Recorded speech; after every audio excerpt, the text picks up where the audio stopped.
तो कहानी यह है कि मुकेश भाई अंबानी, अच्छा अब एक और पीएचएफआई का चलते चलते हम और बता दें कि पीएचएफआई जो बना है public health foundation of India, उसके तमाम ये सभी एग्जीक्यूटिव कमेटी के मेंबर हैं। मुकेश अंबानी, आनंद महिंद्रा, विप्रो के इन्फोसिस के मालिक नारायण मूर्ति, ये सब पीएचएफआई को चलाते हैं और पीएचएफआई को फंड करता है गेट्स फाउंडेशन और पीएचएफआई भारत सरकार के साथ मिलकर के चीजों को आगे बढ़ाती है।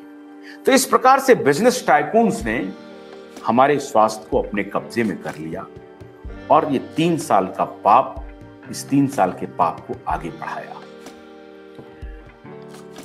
हमारी आवाज कमजोर बिल्कुल नहीं है। हम आपके सहारे हर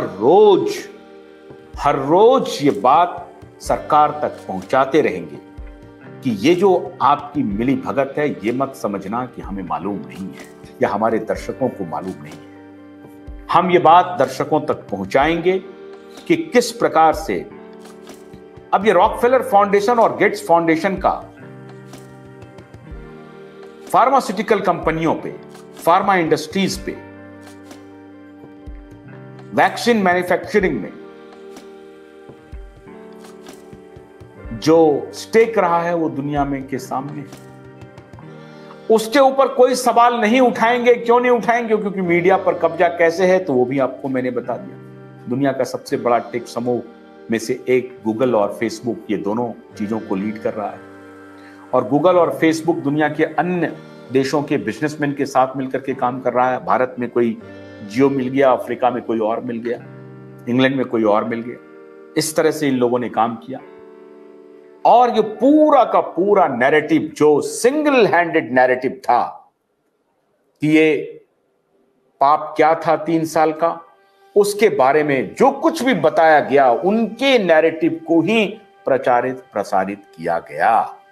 और दुर्भाग्य से इस प्रचार प्रसार में हमारे देश के प्रधानमंत्री स्वयं शामिल हुए, हमारे देश का विपक्ष शामिल हुआ, हमारे देश का एक एक मुख्यमंत्री शामिल हुआ, पूरब से लेके पश्चिम तक कोई एक राजनेता जो कि सरकार में हो, उन्होंने जो बीजेपी के खिलाफ हो और दूसरी पार्टी की सरकार में हो, ये जो बढ़िया सिगरेट पीने वाले नवीन पटनायक जी हैं उड़ीसा के मुख्यमंत्री, उन्होंने भी नहीं बोला, स्टालिन ने भी नहीं बोला, ममता बनर्जी ने भी नहीं बोला। उद्धव ने तो खुद को कैदी कर लिया था। उद्धव तो खैर उसका शागिर्द था और सबसे बड़ा शागिर्द था लेफ्ट लिबरल का केरला। वहीं से सारा आउटब्रेक होता था। इंटरनेशनल फ्लाइट केरला ही आता है। अंग्रेजी वाला स्टेट है, 99% लिटरेसी है। इसलिए केरला और महाराष्ट्र को इन्होंने टेस्ट लैब बनाया और उसके बाद दिल्ली में सब कुछ आउटब्रेक होता था। कहां? महाराष्ट्र में, केरला में और दिल्ली में। पहले यही आउटब्रेक होता था, फिर उसके बाद धीरे धीरे सब जगह आउटब्रेक होता था। क्योंकि आउटब्रेक होते ही ये जो माफिया डॉक्टर्स हैं वो मोर्चा संभाल लेते थे।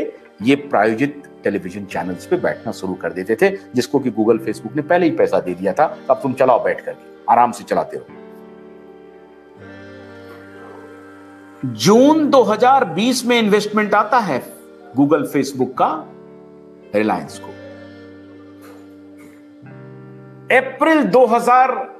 जनवरी 2022-21 में रोल आउट होता है बूटी। पूरा माहौल बनाया गया। फिर वेव आता है दूसरी, फिर तीसरी वेव भी ओमिक्रॉन का बनाया। चौथी वेव का इन्होंने प्रेडिक्शन कर दिया था कि फलाने तारीख को रात 12 बजे आने वाला है। तो ये सब इस तरह से पूरी तैयारी हुई, पूरा इन्वेस्टमेंट किया गया और ये पूरा जाल बुना गया।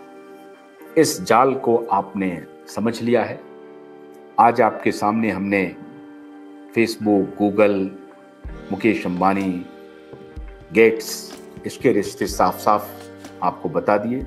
आप में से बहुत सारे लोगों को जानकारी भी होगी। हम उम्मीद करते हैं कि इस वीडियो को आप अधिक से अधिक सब्सक्राइब करेंगे, शेयर करेंगे और आशा करते हैं कि आप सजग रहेंगे और लोगों को सजग बनाएंगे। हम इस लड़ाई को नहीं छोड़ने वाले।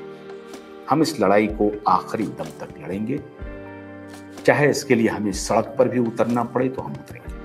ये मैं आपको विश्वास दिलाता हूं। और आप दर्शकों का बहुत स्नेह मिल रहा है, बहुत आभार है हमारा आपके प्रति। तो आज इतना ही। कल 9:30 बजे हमारी आपसे फिर मुलाकात होगी। तब तक के लिए अनुमति दीजिए। नमस्कार।